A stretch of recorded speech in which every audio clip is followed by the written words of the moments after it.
Then he lifted his hand as if he wanted to touch my face, and I narrowed my eyes threateningly. "Have you changed your mind?" I asked him as I stepped back a little. He dropped his hand and made a growling sound, his eyes flashing again, but he turned toward Jaden. "You protect her with your life. Nothing is more important. There's a lot of young wolves at the school that think they can claim her. I trust that will be no problem for you," Alexander said, and he sounded very much like a war general now. Jaden scoffed. "Course not, Alex." As if a bunch of mutts would ever be a problem. He turned his startling golden eyes on me with a speculative look in his eyes. "Although, I can see why they'd think that, since you haven't marked her." The young man shrugged his wide shoulders. "I could give her a mark, you know, a temporary one."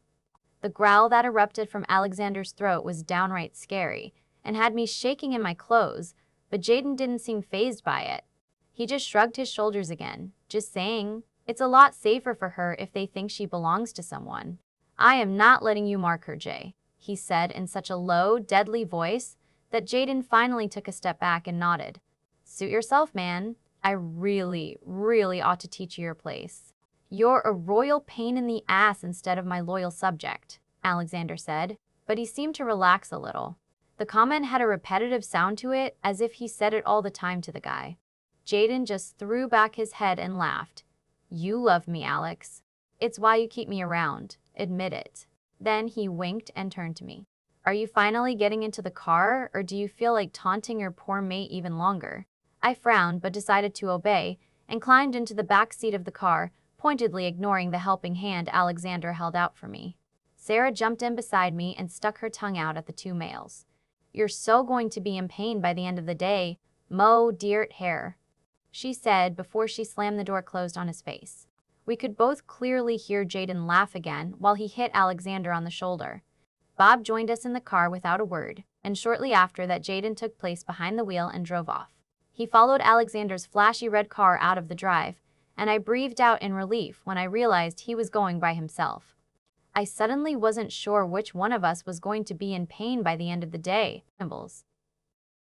I was the seventh in the 7th in Biliocamatian, a question as we arrived. Alexander got no more than the usual gaggle of girls that asked him questions about class and such, and a boy or two ogling his car. But the SUV was something new, and because the windows were so darkly tinted, nobody could see inside it. Bob and Sarah got out of the as if nothing was wrong and they were used to it, which might not be far from the truth. Just before I got out, Jaden stopped me. "Miss Baker, stay with Sarah or Bob at all times. If you feel threatened at any point, use this." He handed me a small silver whistle. "Just once, I'll hear it and come to your rescue," he winked. I nodded and smiled. "Thank you, Jaden. Oh, and please don't call me that, it's Brittany, okay? Or anything that sounds remotely like that. Andy changes my name every day." He must have seen me cringe when he called me Miss Baker, because he smirked and nodded. "As you wish, Brittany. Oh, and a word of advice." He leaned forward and opened my door for me. As he did so, my nostrils filled with his very unique male scent. I shivered. "Deidre ain't worth it, trust me, she's a menace." Shaking my head, I got out and slammed the door shut. Men. They really all seemed to hate the poor Deidre. There was a lot of talk from the other students as I followed Sarah inside. Bob was already gone. But I wasn't really paying attention to it anyway.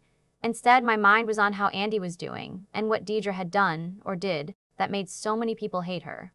How bad could it be? Sarah appeared to be really excited as she pulled me down the corridors towards our first class. "You have to act really sexy during Alex's classes. Got that? Make him sweat or he might never break before you do." Shocked, I hushed her, then quickly looked around to see if anyone heard us, but the nobody seemed to be within hearing distance. Relieved, I glared at my friend Sarah. "Don't talk like that when people could hear you." Then I nodded. "But I agree. Any advice?" We spent most of the first period talking about that until I got nervous when Mr. Cooks kept looking our way. Then we started passing notes instead. However, when Sarah wrote me that this was all rather silly because Mr. Cooks was a werewolf and he'd heard us word for word from the start anyway, I stopped with that too, my face turning red at the embarrassment. The old grizzled man had heard all of it. The look he had on his face when he saw me said all I wanted to know. He was shaking his head in amusement, as if he knew exactly what I was thinking. It sucked having supernatural teachers. Sarah walked me to second period where I joined Bob. He was unusually quiet, but I assumed that had to do with the fact that he was sort of mad with me. I was, after all, trying to force Alexander to help Deidre, the woman he loved but wished was dead, it seemed. I was utterly surprised when he walked me to third period, and he revealed to me what he really thought about that. "Brittany, thank you," was all he said before he darted away. I stared after him as he dodged other students, and with long strides disappeared down a corner. His mohawk bobbing with his movements and his backpack slung high on his shoulder as if he wanted to take on the world. "So, here we are again. Enjoyed your weekend with Mr. Clitton?" Jennifer sneered at me from beside me. It was obvious she implied we were doing something definitely against school policy. I shrugged. It was okay, I guess. We started decorating Andy's room first. "Did you know that Danis's food is downright amazing?" Best I could do was be polite and pretend I didn't get her comment. Without really saying anything else, I brushed past her and strode into Alexander's classroom. He was already seated behind his desk, going through a stack of papers. At the last moment, I remembered what Sarah had told me and slowed my step. I felt a little silly walking slowly past his desk, swaying my hips more than usual. But as I did so, I felt more, then heard Alexander's breath falter a little. The hairs on the back of my neck stirred as my feet slowly carried me towards my seat. Throwing my hair over my shoulder, I chanced to look back to see Alexander's stormy eyes darkened with lust. I realized he wasn't the only one watching me, though. So I finished my walk a little faster than before. During the entire class, I tried to follow up on all Sarah's advice, such as that his nose was a lot more sensitive than mine, and that moving my hair around would carry my scent towards him. She told me more tricks like that, but I had to be careful. I really didn't want Jennifer or any of her friends to notice what I was doing. Actually, I didn't really want anyone but Alexander to notice. It helped that I sat in back row. It was satisfying to see that by the end of the class, Alexander was permanently seated behind his desk and his face was drawn. Even the rest of the students noticed that something was wrong because everything he said was short and clipped. In fact, every now and then his British accent made way for the Irish. Not everyone noticed that, but some definitely did. Wild speculations about it went around, but his normally quiet and tidy classroom appeared a bit chaotic now. He did nothing to rein them in. I smiled. Who knew it was so much fun to tease him like this? I was pretty sure he'd cave as soon as the class was dismissed. For a moment, I considered leaving as soon as the bell signaled the end of the period. But then I remembered that I was doing this to make sure Deidre would get protected as well. If I would draw this out longer than necessary, it might be too late. "Alexander?" I thought to him, drawing his name out in a sing-song voice. "Did you change your mind yet?" At my thought, his eyes flashed to mine, and his thought was no more than a single word: no. It was a growl, and as I heard it, I couldn't stop myself from laughing out loud. Beside me, Sarah elbowed me in the ribs as a warning. Everyone had turned around in their seats to look at me as if I was crazy, and Alexander looked pretty much angry enough to break things. I had to clasp my hand over my mouth to keep the very immature giggle in that wanted to escape. Jennifer's eyes were narrowed in suspicion as she tried to figure out what the hell was wrong with me now. Any other teacher I knew would have said something along the lines of, "Care to share what's so funny, Miss Baker?" It was a question everyone was thinking, but since Alexander knew why I was laughing, he didn't ask. Just when Jennifer started looking back at him and me, as if she realized there was a connection between our strange behavior, the bell rang. I was the first up and out of my seat, Sarah hot on my heels with a peculiar knowing look on her face. As per usual, really. It was a little unnerving the way everyone's eyes followed us as we made our way out of the room. I didn't even look at Alexander or the rest of them, even though my skin was prickling anxiously the moment I passed his desk. As we reached the cafeteria, Bob joined us. "What was that about, Brittany? Laughing out loud, smack in the middle of class? Were you trying to get a detention from my brother?" "You sneaky girl," Sarah said as soon as we sat down with our lunches, although theirs were fake. "It was not smack in the middle," I told my friend when Bob's eyes widened in shock. "It was right at the end," he snorted inelegantly. "That does not make it any better, sweetheart." Sarah nodded emphatically at those words with a look on her face that told me, "You better explain what happened." "I'm dying here." "Okay."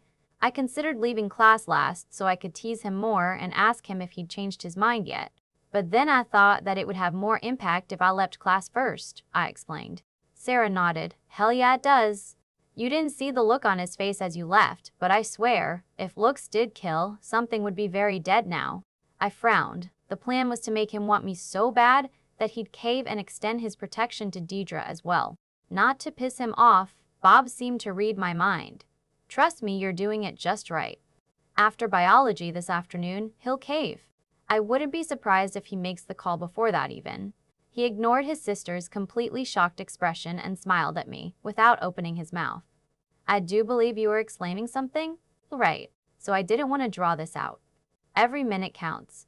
So I asked him telepathically if he'd changed his mind yet, and then he basically growled a no at me. It just sounded so hilarious that I couldn't stop myself. Bob laughed. You're evil. Remind me to never get on your bad side. I turned to look at Sarah, who was still staring at Bob as if he'd suddenly sprouted a second head. Oh, snap out of it. As if you didn't see this coming. I thought you were all-knowing. She turned her baby blue eyes on me and frowned. I'm not all-knowing. Then she smirked. But I'm damn close to it. I just missed this teeny-tiny detail. Big deal. Bob walked me to my next class with a thoughtful look on his face. He didn't really appear to notice where we were going and was just following me. I thought it was really stupid that I had to be walked to and from class by either Sarah or Bob, and that they all acted as if Jaden was there to protect me alone. After all, it wasn't me that Thornton was after, was it? Deidre came to warn us about protecting Bob. They should be protecting him, not me. We'd just passed the bathrooms and the emergency exit when something slammed into me, hard. Pain exploded low in my back and on the left side of my body, while a dull ache started in my head that made thinking straight near impossible. Someone was holding me tightly pressed up against the wall, right next to the fire exit. There were sounds of fighting going on. Although while I struggled against the one holding me, it sounded more and more like someone getting beaten. My stomach clenched painfully in sympathy for Bob. No one was saying anything, so when the person holding me suddenly barked an order, it rung painfully in my ears. There's someone coming, let's get out of here. Immediately, the hands holding the back of my neck tightened, and I was pulled away from the wall and then pushed out of the emergency exit. I stumbled across the uneven ground outside and fell to my knees painfully. I was pretty sure my jeans tore on the knees from the impact, taking along some of the skin as well. Behind me, the door slammed, and then Bob was tossed down beside me. He just collapsed to the ground and didn't move, his face bloody. Shocked, I stared at it for a moment, and then I scrambled to my feet in anger. What the hell do you want from us? I yelled as I turned to face our attackers.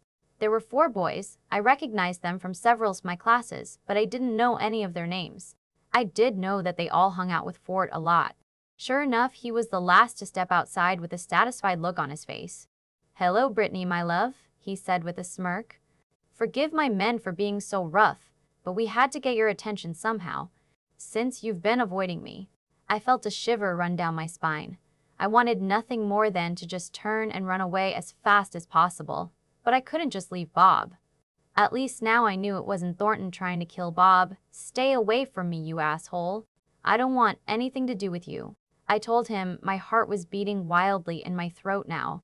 I kept seeing that dark brown wolf from my dreams, snarling and bloody. Fort made a movement with his hand, and suddenly, the 4 other guys spread out and started circling around me so that I couldn't get away. So much for that plan. Although it had never really been an option, it still sucked knowing there was no way out now. You are going to be mine, Fort said with a satisfied look on his face. He was slowly closing in on me, and his eyes reflected the wolf inside only. There was no trace of the boy I'd first met at that party. Trying to sound braver than I scoffed. No, I'm not. I'm not someone's property, and I never will be. A shrewd expression appeared on his features, and he nodded. So you admit yourself that Alexander has no claim over you? Damn. I swallowed convulsively and then realized that I could just call him. I focused hard and tried to send Alexander a thought, telling him that Fort had cornered me and that Bob was hurt. Badly. A sharp pain shot through my head that made me double over. Son of a bitch, that hurt. Tears sprung to my eyes, and I clenched my hands to my temples in a vain effort to ease the pain. He can't hear you, my love. Hurts, doesn't it? Fort said. He reached out a hand to grab my face, and I jerked back fast. Go to hell. I brought my leg up and kicked him against his shin as hard as I could. Smart move. Brittany, piss off the rabid wolf even more. Nice work.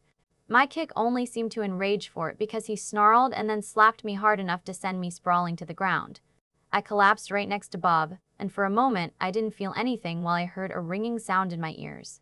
Then pain set my cheek ablaze and the metallic taste of blood flooded my mouth, from where the inside of my cheek had been cut on my own teeth from the force of the hit. It felt as if my lip was bleeding too. You bitch. Don't you dare talk to me that way. Fort was ranting as he loomed over me. I moved to get up and away from him, but then I realized that Bob was conscious and his lips were moving as if he was trying to say something. I had to lean closer to him to catch what he was saying. Call Jaden. I felt like the biggest idiot for not having tried that sooner. The small silver whistle was still in my pocket where I'd put it that morning when he gave it to me, and I fumbled to get it out. Fort wouldn't have it though because he suddenly grabbed my hair and jerked me to my feet. I couldn't stop myself from screaming out in pain at the sensation. The whistle flew from my hand to land a few feet away from me, with it a ballpoint. Do you understand? You show me respect. I'm the alpha here. Fort snarled in my face. His eyes lit up with insanity. I spat in his face. With an inhuman growl, he lifted me up by my shirt and tossed me away from him with such force that I felt like a rag doll. My head bounced painfully on the stones, and my already sore back and side from earlier burst into searing pain again. For a short while, all I could see was black and flashing white as my vision spun. That was one serious blow to my head. There was no doubt about it that my brain was now badly concussed. Fort and the others too were all talking, or more like growling at each other and me, but I couldn't comprehend what they were saying. There was only one thing I was focused on now. The silver whistle only a foot away from my outstretched hand. I had to get it. Pain blossomed to life in my wrist when a large, booted foot stepped down on it harshly. What do you think you're doing? It wasn't Fort, but one of his friends. And I glared up at him, breathing through my clenched teeth to keep the pain at bay. None of your business. I snapped as I jerked my free hand up and stabbed him in his thigh with the ballpoint I'd lost along with the whistle, the object just within reach, my only weapon. He bellowed out in rage and stumbled back as he clutched at the injury. Blood was pouring out of the hole in his jeans. Even more gruesome, hair was sprouting out all over his body, which was sort of buckling in on itself, changing shape. My mind dismissed that as impossible, and instead, I finally grabbed the whistle. What is that? Stop her. Fort yelled, and more hands reached out to grab me just as I put the thing to my mouth and blew on it as hard as I could. The action brought a searing pain to my chest. There was no sound though, and shocked, I stared at the whistle. Oh God, no, it wasn't working. But the rest of the guys, including Fort, all screamed out and turned around to focus on something I couldn't see yet from my position on the ground. Feeling vulnerable, I scrambled to my feet, and that's when I saw it. A huge, and I really mean huge, black panther came skidding around the corner and careened straight into Fort, its jaws snapping and growling. It was without a doubt a magnificent creature, with glowing black fur dotted with even darker black rosettes. Its body was rippling with muscles in such a way that its movements almost looked fluid and graceful. Around me, all the guys shifted, fur exploding outwards and clothes shredding in the process. Then suddenly, I was surrounded by 4 wolves and a panther. Only the guy I'd stabbed seemed to be unable to maintain a definite shape. He seemed to be caught in some sort of grotesque form, not quite human, and definitely not wolf. One of the wolves was a brown one. He looked exactly like the one from my dreams. I just knew that was Fort. I knew I should be utterly terrified, but I felt really calm inside. My heartbeat was even slowing down to normal, although it had been beating in my throat moments before. Even the pain seemed to fade to a minimum, enough for me to get completely to my feet and grab a thick branch as a club tightly in my hands. I watched how the panther fought with the 4 wolves, looking for an opening to use my weapon. It was clear that despite the fact that he was alone against 4, he was wiping the floor with them. The wolves seemed unable to touch him as he dodged all their attacks and spun and leaped around them, dealing raking blows with his massive claws. Several of the wolves were bleeding from large gashes. Then finally, one of them made the mistake of darting too close to me, his back towards me so he didn't see it coming. I whacked the gray wolf on the head as hard as I could with my branch. The creature instantly collapsed. When I looked up, it was to see the other three, including Fort, were all scrambling away, running in the direction of the forest as fast as they could while injured. The panther didn't pursue them. Instead, the huge cat turned around to look at me with intense golden eyes that shone with an intelligence that belied its animal appearance. "Jaden?" I asked hesitantly. I dropped the branch and reached out to him with my uninjured hand. My right wrist had started with a beating kind of pain in time with my own heartbeats, and I just knew that it was broken. The cat approached me slowly. Careful, but at the last moment he walked straight past me to growl at the remaining two wolves. The one I'd knocked out was scrambling to his feet, and the other one, caught mid-shift, was ambling away towards the forest as well. They both looked at Jaden with panic in their eyes, and then hurried away as fast as they could to disappear between the dense shrubbery and trees. Not a moment too soon for them either. Only seconds later, the emergency exit burst open, and Alexander rushed outside. His eyes were so black that the whites seemed to be shot through with tiny black veins. He looked like vengeance embodied as he stared at us, quickly assessing the situation. Sarah appeared behind Alexander, and on my side, the Black Panther shrunk until a tall man stood in its place. Jaden was wearing not a single stitch on his body, with faint golden hairs scattered across his chest and trailing down lower. I kept my eyes focused solely on Alexander, even though a part of me couldn't deny the fact that Jaden was one sexy man. Alexander met my eyes, and more black bled out from his irises to stain the white black.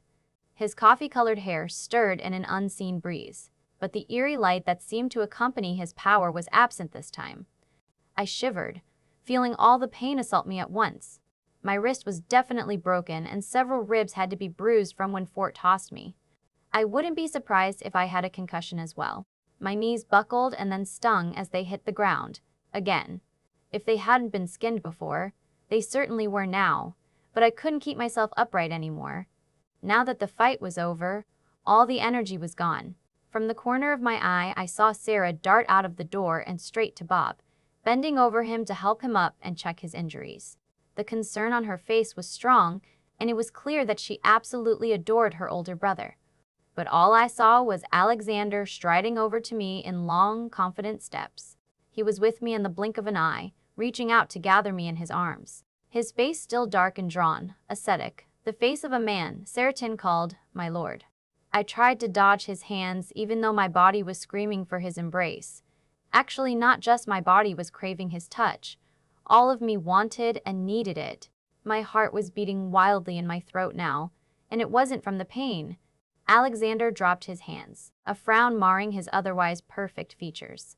"You would deny me this? Even now?" he asked. His words were perfectly enunciated, devoid of a and y accent. His eyes bled even darker. I should have been scared of that, but I knew Alexander would never hurt me, not even if I told him I never wished to be with him. Instead, my body was responding with tingles and a warmth in the pit of my stomach, my skin feeling too tight because I was so close to him, yet refusing to let him touch me. "Will you protect Deidre?" I asked through clenched teeth. My body might be responding to his, but it didn't dull the pain. Alexander let out a fierce growl that shook my entire body. I was trembling, and I felt a wetness on my face that told me I was crying now. Maybe the wetness on my chin was blood from my split lip, though. I really must be a terrible sight.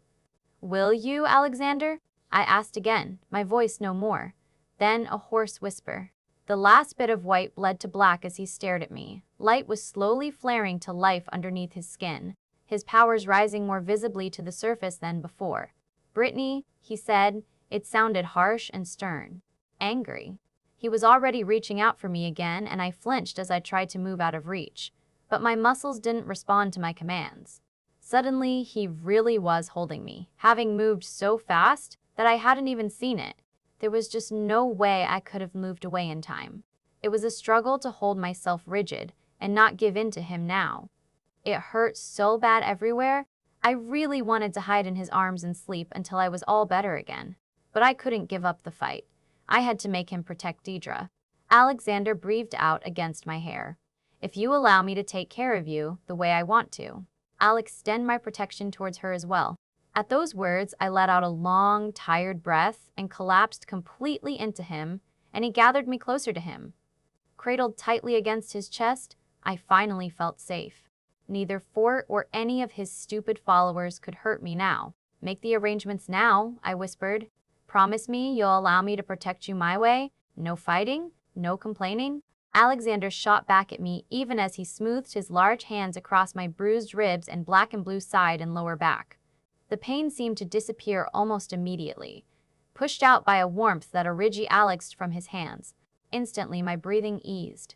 If Bob and I get a say in Deidre's protection, then yes, I promise, I bargained, pressing myself more tightly into him.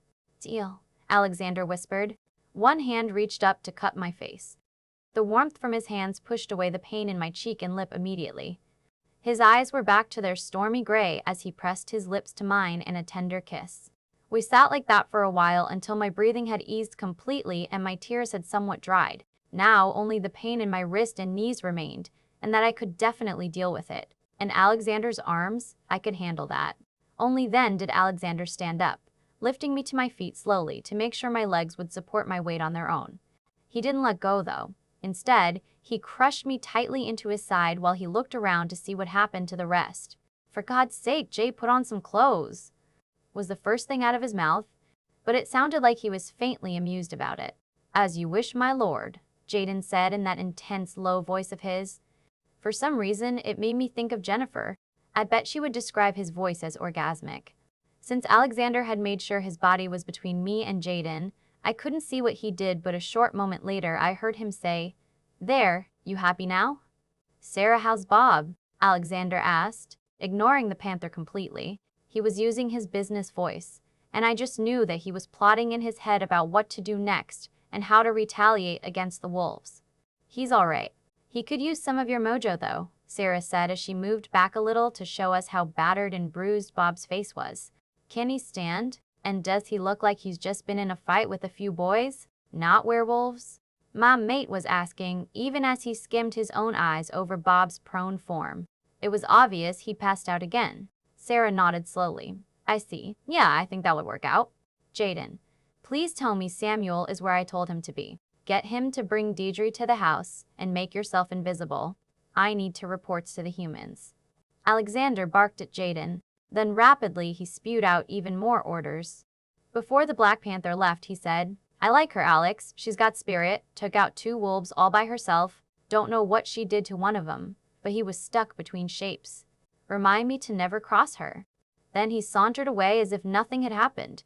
As he reached the corner of the building, he turned around to call over his shoulder, "You better use your mojos on her wrist too. Pretty sure it's broken." I heard it crack.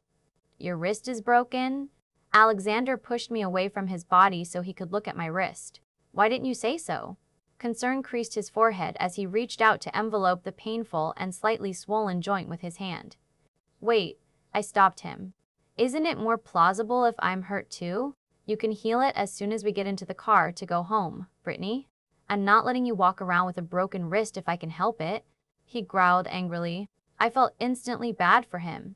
He'd been forced to wait to hold me even when I was a mess, because I insisted on making a deal first, and I just knew that he felt guilty, that he hadn't been in time to save me. Sarah backed me up. "Think about it, Alex. You want to be able to have us all stay home for the rest of the week. Principal might not buy it if she's not hurt. It'll only be for about 30 minutes tops," which turned out to be a correct estimate. Alexander healed Bob enough that he regained consciousness and could walk. That way, he could tell the principal himself how we'd been ambushed by Fort and his friends.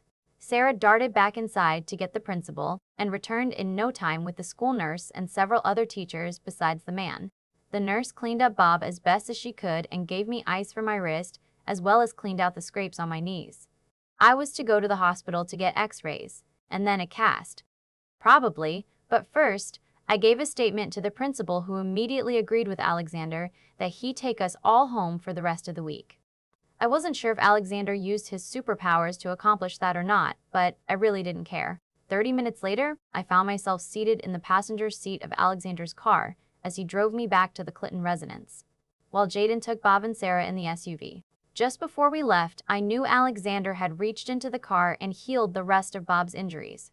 We followed Jaden back to the house in silence as I flexed my healed wrist experimentally. He'd even taken care of my knees. It made me wonder just how much he could heal. I'd never once guessed that he'd be able to do something like that. When we arrived, there were no other cars outside. But when Alexander tugged me with him into the house, I heard Andy's laughter coming from the living. His high-pitched voice was shortly joined with a lower musical voice. "Is that?" I heard Jaden ask from behind me. He sounded utterly surprised. He was bringing up the rear from our small group. "Seratin?" said Sarah, sounding equally surprised. Did that man never laugh or something? Was that why they were surprised? It wasn't that strange now, was it? Alexander looked at me with one imperial eyebrow arched. "You want to check on Andy?"